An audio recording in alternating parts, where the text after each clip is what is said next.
La chaussée des géants est une gigantesque formation géologique constituée de plus de 40 000 colonnes hexagonales, atteignant pour certaines jusqu'à 12 mètres de haut. Chaque année, des millions de touristes s'y précipitent.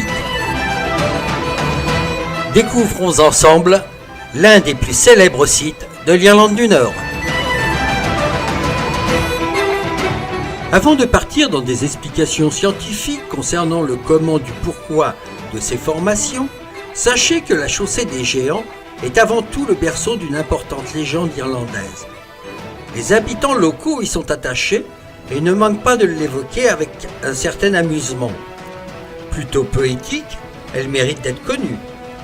Tout se serait déroulé en des temps reculés. À cette époque, deux géants vivent l'un en face de l'autre. Le premier, du nom de Fine McColl, se trouve en Irlande, et le second, Benandonner, se trouve en Écosse.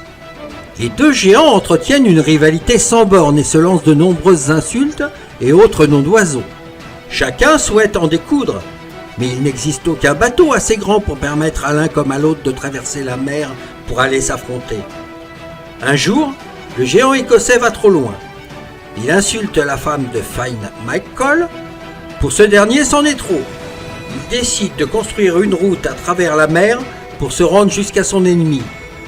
Pour cela, il pose des pierres les unes contre les autres jusqu'à former un gigantesque pavement, ce qui correspond à la chaussée des géants.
Au cours des années, les gens ont baptisé certaines de ces rochers.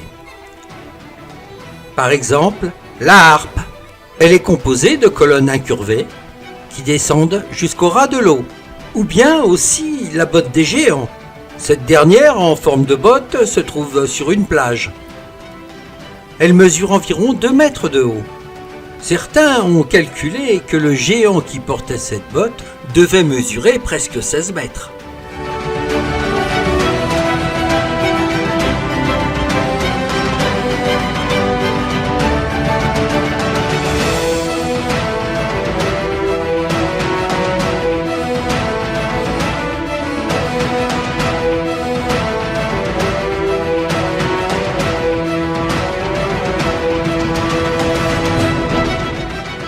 Pendant le Paléogène, la région d'Antrim a connu une intense activité géologique liée à l'ouverture du nord de l'océan Atlantique. Au cours de ces événements magmatiques, des laves basaltiques ont forcé un passage à travers les couches géologiques calcaires préexistantes. Ces laves, une fois refroidies, ont formé un grand plateau basaltique.